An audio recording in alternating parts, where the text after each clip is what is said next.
Vamos abrir nossas Bíblias, 1 João capítulo 5, versículos de 1 a 5.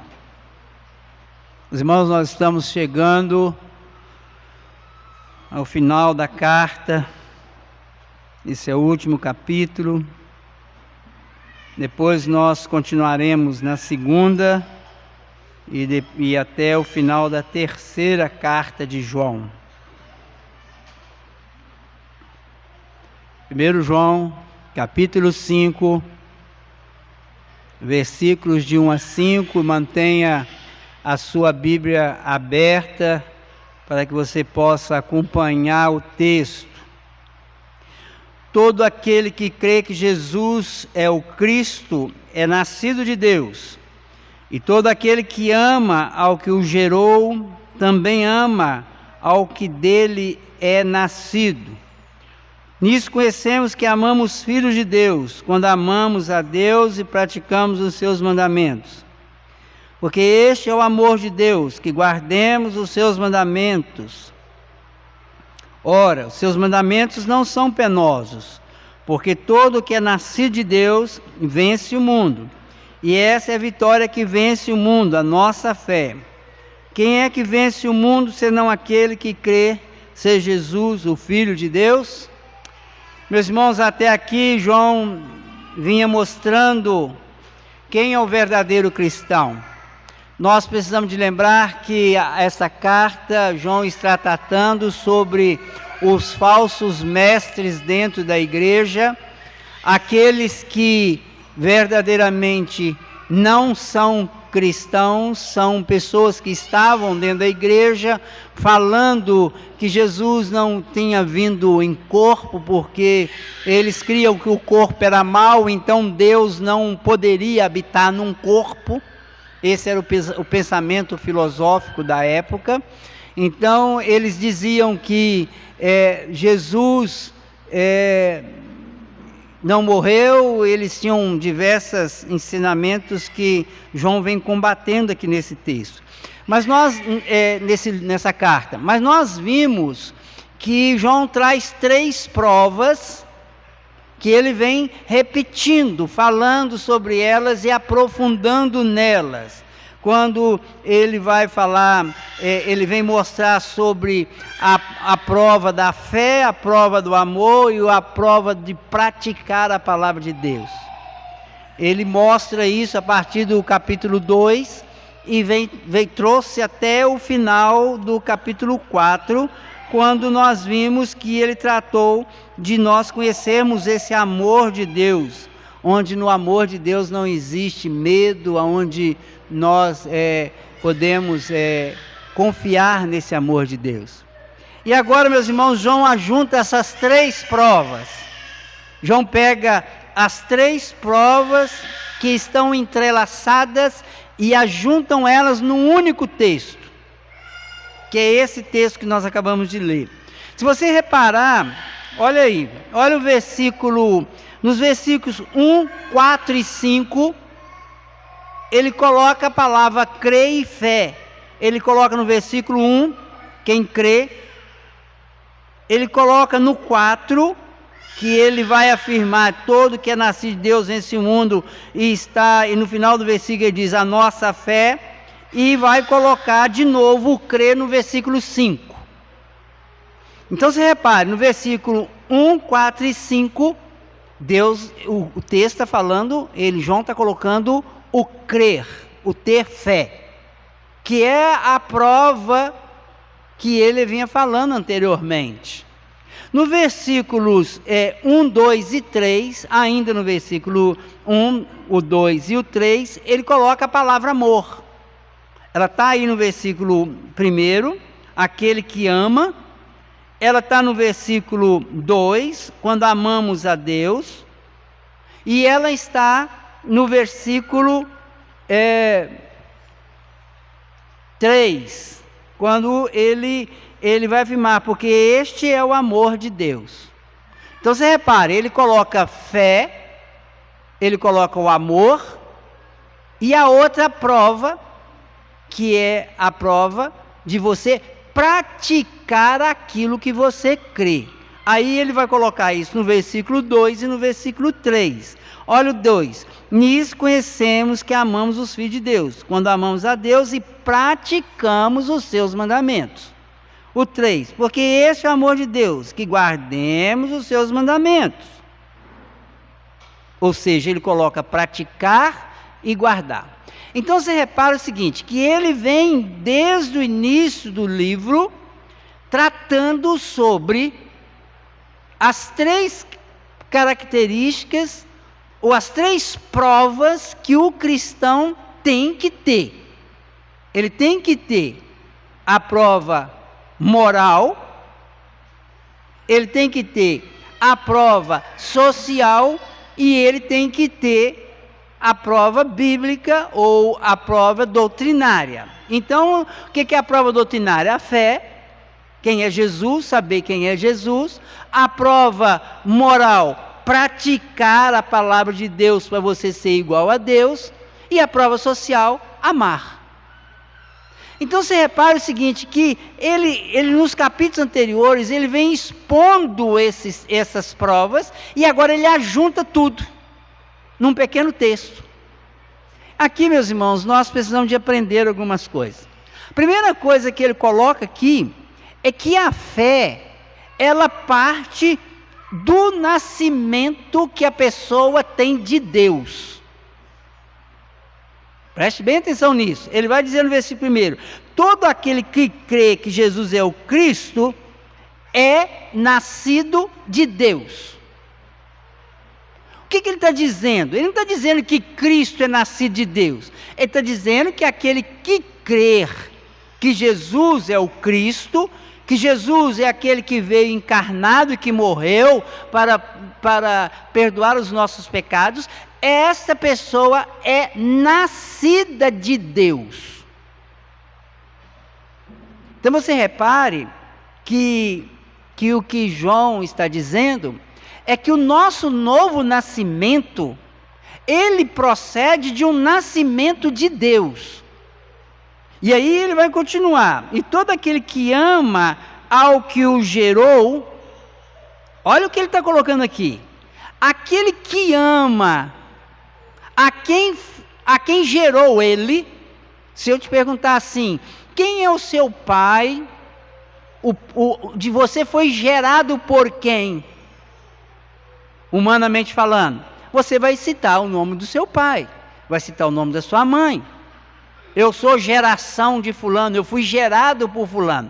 Então o que João está dizendo? Ele está dizendo o seguinte, que a pessoa que nasceu de novo, ela é gerada de Deus. Ela nasce porque Deus gerou, ela é nascida de Deus. E esse nascimento de Deus, ele tem que, nós temos que entender que aqui já demonstra para nós que a nossa conversão ou o nosso novo nascimento não procede de uma decisão minha. O seu nascimento, de quem você nasceu, do seu pai e da sua mãe, não é uma decisão sua. Nós temos um ditado, né? Que ninguém pode escolher o pai que tem. Nenhum de nós pode escolher o pai que tem ou a mãe que tem. Nós temos o pai e a mãe que nos geraram. Então nós, espiritualmente falando, nós não podemos escolher a Deus, porque nós fomos nascidos de Deus e fomos gerados por Deus. Então quando a gente lembra de João falando no seu evangelho, no capítulo 3, quando ele vai tratar do encontro de Nicodemos com Jesus, Nicodemos fala de Jesus, Jesus diz para Nicodemos: Nicodemos, se você não nascer de novo, você não pode ver e não pode entrar no reino dos céus. Ou seja, se você não nascer de novo, você não tem salvação. Aí Nicodemos fica meio perdido com aquilo que Jesus fala, e Jesus explica: é necessário que você nasça da água e do Espírito. O que o Senhor está nos dizendo, o que João está nos dizendo, e a palavra está nos dizendo aqui, meus irmãos? Que quando nós nascemos de novo, nós convertemos, nós somos gerados de Deus. Nós somos nascidos de Deus. E aí ele vai dizer no versículo 2, olha o que ele diz no versículo 2: nisso conhecemos que amamos os filhos de Deus. Repare que ele agora está dizendo, olha, nisso nós conhecemos, porque nós amamos os filhos de Deus. Aí ele continua: amamos os filhos de Deus quando amamos a Deus e praticamos os seus mandamentos. Então o que ele está dizendo? Ele fala, olha, se nós nascemos de novo, nós temos que amar aquelas outras pessoas que foram também geradas por Deus. Se amamos a Deus, nós temos que amar aqueles que foram gerados por Deus. Se você pensar em família, você vai amar aquele que te gerou, o seu pai e a sua mãe, e vai amar os seus irmãos. Estou falando aqui de família nossa, realmente família humana. Quando voltamos para a palavra de Deus, como nós vimos lá em Efésios capítulo 2, onde Paulo vai dizer que nós fomos adotados e fomos enxertados ou fomos colocados na família de Deus, João está dizendo o quê? Que se você ama aquele que te gerou, você tem que amar aquele que foi gerado por Deus, que é seu irmão. Então ele está dizendo, olha, você tem que amar o seu irmão. Então ele mostra que esse amor que nós temos com nossos irmãos é praticar os mandamentos. Ou seja, quando você ama, você está praticando o mandamento. Quando você ama, você quer praticar os mandamentos de Deus. Você quer fazer a vontade de Deus, porque Ele é seu Pai. Você foi gerado dele. Aí vem uma coisa interessante, né? Se você for pensar bem, nós temos dois pais na terra. Aquele que te gerou fisicamente, e o verdadeiro pai, aquele que te deu novo nascimento e gerou espiritualmente. Repare que as coisas vão se casando. A Bíblia diz que aquele que não nasceu de novo, ele está morto nos seus delitos e pecados. O que é um morto? Um morto é morto. Ele não tem vida. Para ele ter vida, ele tem que ser gerado. Ninguém tem vida sem ser gerado. Então o que João está dizendo? Olha, você tem vida espiritual porque você foi gerado por Deus. E se você foi gerado por Deus, você pratica e guarda a palavra de Deus. E o amor de Deus é guardar esses mandamentos. Ele vai dizer isso no versículo 3. Porque este é o amor de Deus, que guardemos os seus mandamentos. Qual é o amor de Deus? Que nós guardemos os mandamentos dele. E aí ele vai fazer uma afirmativa que às vezes nós não gostamos dela. Ele vai dizer, ora, os seus mandamentos não são o quê? Penosos. Não são difíceis de ser guardados. Interessante que nós fazemos o quê? Nós achamos que a vida cristã é muito difícil. É difícil ser crente. Difícil nada, difícil para quem não é filho de Deus. Ou, vou mudar a expressão, impossível para quem não é filho de Deus. Impossível. Mas para o cristão, filho de Deus, que Deus habita no seu coração, e que faz por amor a Deus, aquilo que nós fazemos por amor, meus irmãos, não é penoso. Não é penoso. Você quer ver uma coisa terrível se você for pegar uma coisa simples. Uma mulher ou um homem vai fazer um almoço, mas aquilo é penoso. Meu Deus, tem que fazer almoço. Além de sair ruim, porque vai sair ruim, vai colocar sal demais, vai colocar tempero demais ou de menos, porque fez com má vontade, e tudo que a gente faz com má vontade acaba não ficando bom. Mas se uma pessoa fala assim, eu vou fazer por amor, porque hoje eu estou recebendo na minha casa um irmão em Cristo, que eu amo, porque ele ama, o pai é o mesmo, nós moramos até em casas separadas, mas é meu irmão, e eu vou fazer por amor. O almoço vai ficar gostoso. Então quando ele diz que os mandamentos de Deus não são penosos, é porque ele está dizendo que você vai guardá-los e praticá-los, porque você ama a Deus. Porque você tem que amar aquele que te gerou. Porque você foi gerado dele.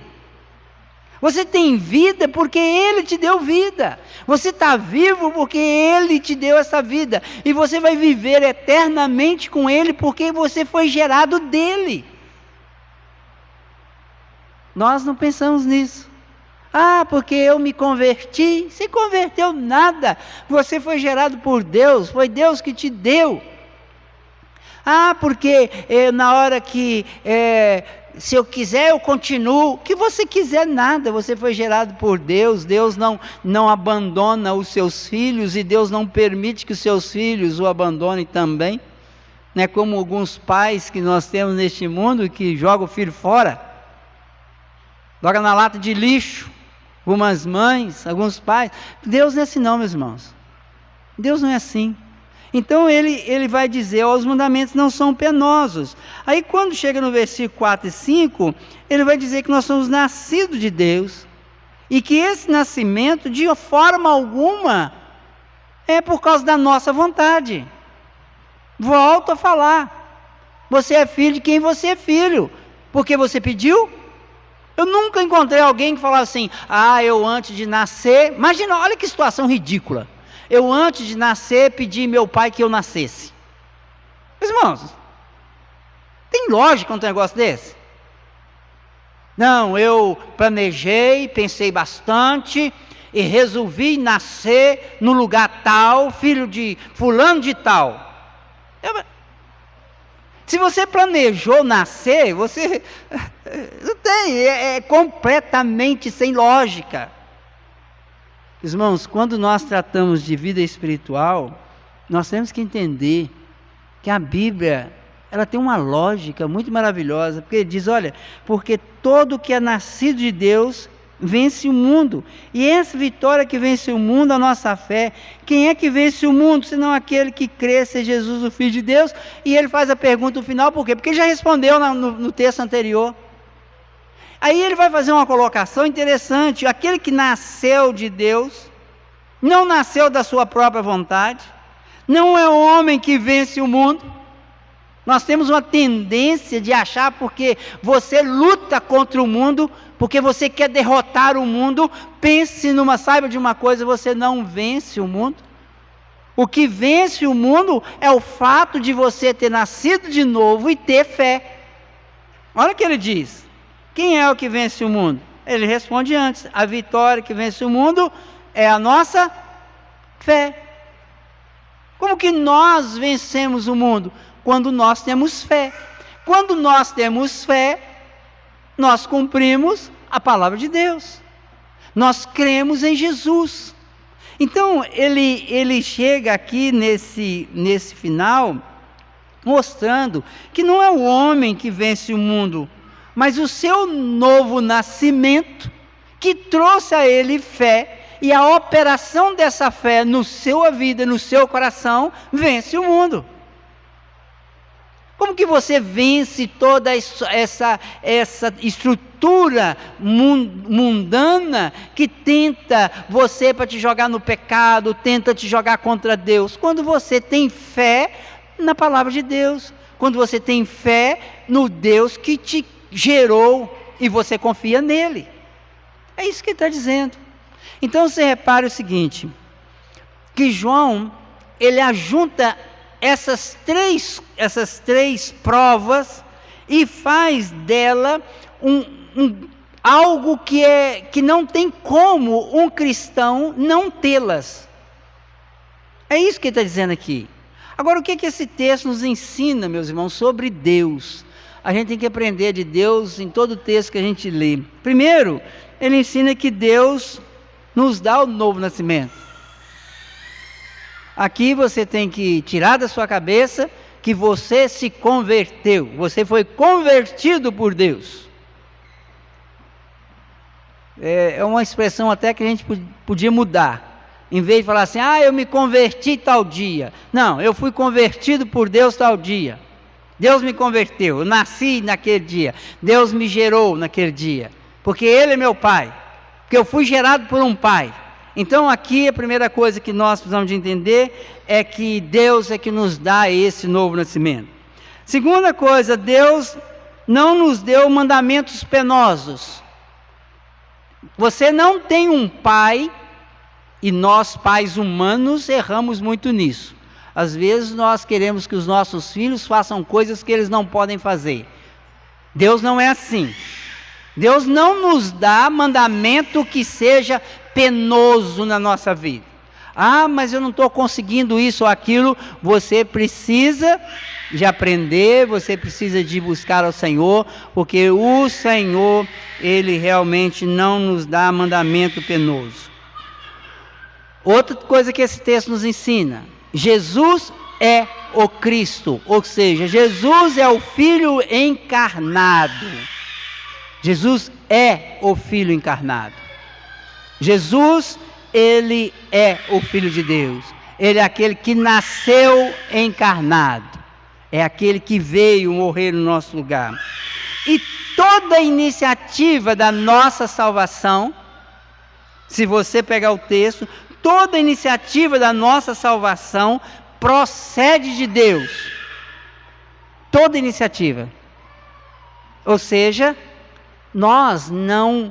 em nós não procede nenhuma iniciativa que nos leve a Deus. Deus é que tomou a iniciativa do nosso novo nascimento.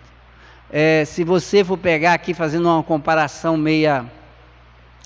muito longe da realidade com relação a Deus, é mais ou menos aquele casal que chega um com o outro e conversa e diz assim: olha, vamos ter um filho? Vamos ter um filho? Vamos planejar para ter um filho? E faz um planejamento e tem um filho, uma filha. Planejou. Se nós formos comparar isso com aquilo que nós já aprendemos, principalmente em Efésios, nós vamos entender que o planejamento do nosso novo nascimento não foi dentro do tempo nosso. Foi porque Deus resolveu a tal dia que eu iria nascer de novo, então Ele decidiu lá pelo tal dia, porque Ele sabia que tal dia eu iria ouvir a palavra de Deus. Não existe isso, meus irmãos. O que a Bíblia nos ensina é que lá na eternidade, Ele planejou o meu nascimento, meu novo nascimento. Lá na eternidade, Ele planejou todo o processo que levasse ao meu novo nascimento. Então a nossa geração, no sentido de nascer de novo de Deus, proveniente dessa ação de Deus, não é algo que aconteceu por acaso, não é algo que veio de qualquer maneira. Então nós precisamos de ter esse entendimento que nosso novo nascimento provém de Deus, nós somos gerados de Deus, nós nascemos de Deus e nós somos filhos de Deus. Por isso somos filhos. Por isso Ele nos considera como filhos, adotados, mas somos filhos. Com relação ao homem, aqui o texto por si só já nos ensina que o nascido de Deus tem fé, tem amor e pratica a palavra. O homem que é nascido de Deus, ele tem fé, tem amor e pratica a palavra. A prática da palavra é natural na sua vida. Então, esse é o homem que nasceu de novo. Ele tem fé e ele pratica a palavra. O homem sem o novo nascimento, esse não irá a Deus. Esse está afastado de Deus. Ele nunca vai conseguir chegar até Deus. Ele não chega diante de Deus. Por quê? Porque ele está morto nos seus delitos e pecados. Ele não se salva. Não tem como o homem sem Cristo se salvar. Ele continua morto, porque ele não nasceu. É uma lógica muito clara, porque você entende, uma pessoa morta que não nasceu, ela não pode ir a lugar nenhum, ela não pode tomar decisão nenhuma, ela não pode fazer nada, porque ela não nasceu. E aí o homem sem Cristo no mundo, ele não nasceu. Ele nasceu, vamos dizer, fisicamente, ele tem os seus conhecimentos, ele vive neste mundo, mas ele não tem conhecimento de Deus, porque ele não nasceu de Deus. E aí é que nós precisamos de tomar cuidado, porque nenhum de nós poderá chegar diante de Deus se não for nascido de novo. O que é que nós temos que colocar em prática nesse texto? Primeiro, nós temos que colocar esse vínculo de fé, amor e obediência.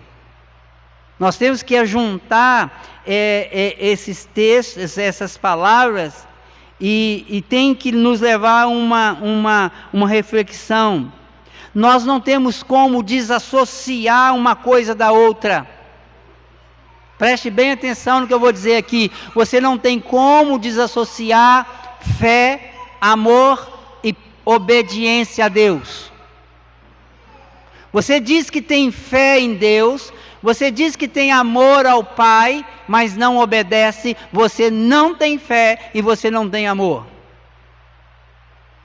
Se você diz que tem amor a Deus, mas não tem amor ao seu irmão, você não tem amor a Deus.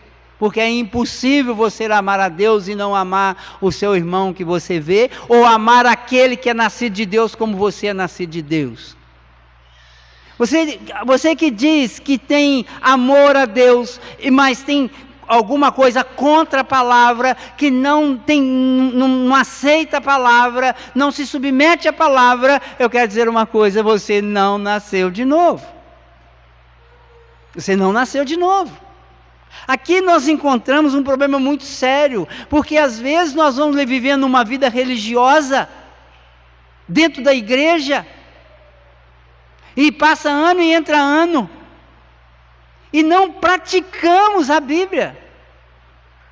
Não praticamos, não colocamos em prática os nossos relacionamentos com uns com os outros numa demonstração de amor. Não praticamos o culto a Deus. Por qualquer motivo nós abandonamos, nós deixamos de estar cultuando a Deus. E às vezes viemos para aqui carregando um fardo. Ah, meu Deus, eu tenho que ir na igreja porque tem um mês que eu não vou à igreja. Tem gente que fica um mês sem vir à igreja. Eu não entendo. É a mesma coisa que eu tivesse 5 filhos. E um deles ficasse um mês sem aparecer em casa. Que conversa é essa? Que conversa é essa? E nós, meus irmãos, queremos convencer a nós mesmos de uma espiritualidade desassociada da prática. João está batendo nisso desde o primeiro versículo. Mentiroso, você é mentiroso se você diz que não peca, você é pecador. Você é mentiroso se você diz que não tem natureza pecaminosa, você tem natureza pecaminosa. Você mente quando você ama a Deus e não ama o seu irmão. Você mente quando você acha que o obedecer a Deus é pesado. Você mente. Você está com mentira. É assim que você descobre o falso mestre dentro da igreja. É assim que vão chegar aquelas pessoas no dia final diante do Senhor. Mas Senhor, profetizamos em teu nome. Aí Jesus vai dizer, mas não amou e não obedeceu a palavra. Curamos em teu nome, não me amou e não obedeceu a palavra. Expulsamos demônio em teu nome, mas não amou o seu vizinho. Irmãos,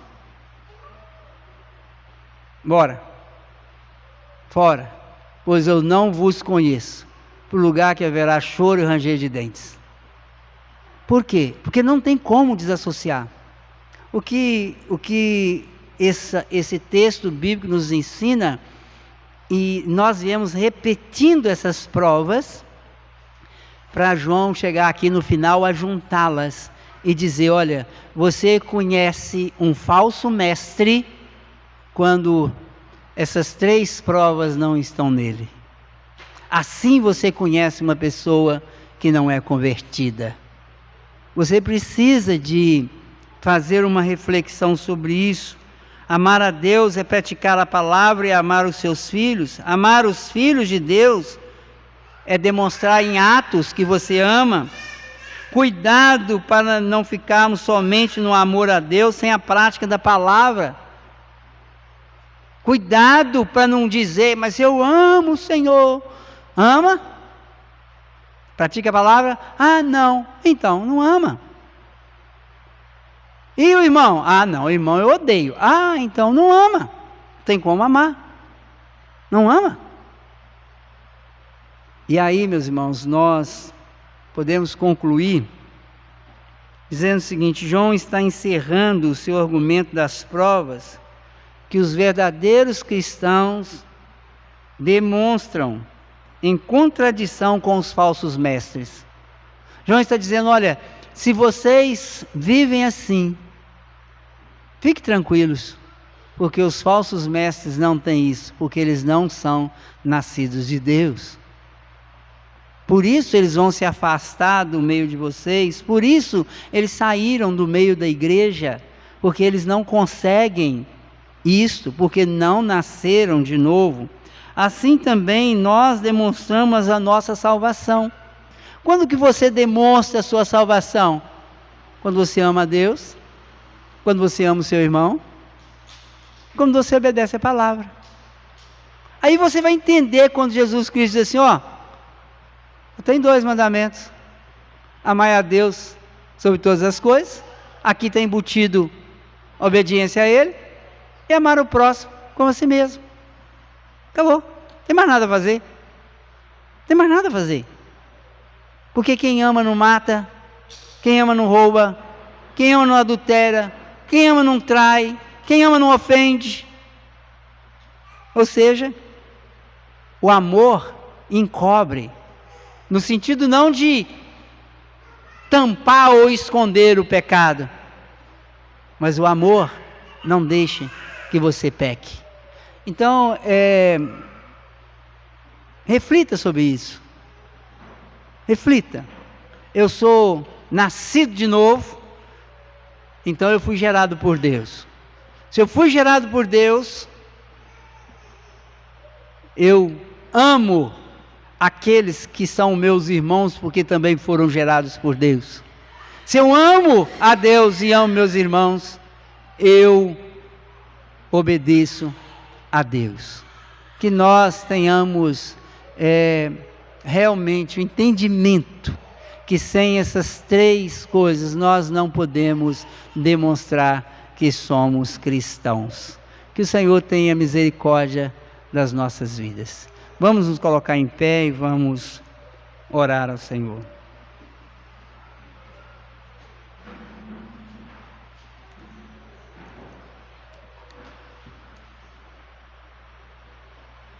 Pai querido, nós queremos agradecer o Senhor pela Tua palavra. Agradecer porque o Senhor é Deus bondoso, misericordioso, compassivo. O Senhor realmente nos ama. O Senhor gerou a nossa vida, a vida espiritual que temos, através do Senhor Jesus, através da Tua escolha, através do Teu chamado, e nós agradecemos muito ao Senhor por isso.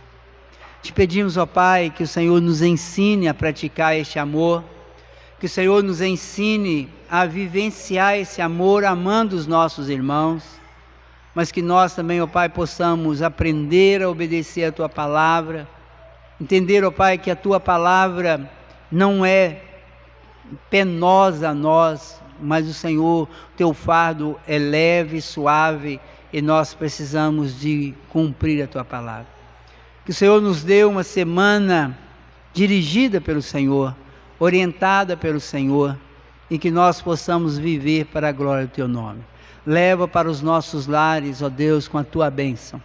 Que a graça do nosso Senhor e Salvador Jesus Cristo, que morreu na cruz do Calvário por nós, o amor do nosso Deus e Pai que nos escolheu antes da fundação do mundo, a unção e direção do Espírito esteja sobre cada um de vós, e sobre todo o povo de Deus espalhado sobre a terra, hoje e para todos sempre.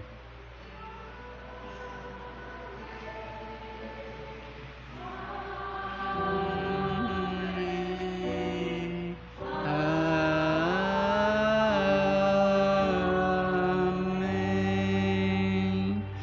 Pode sentar, meu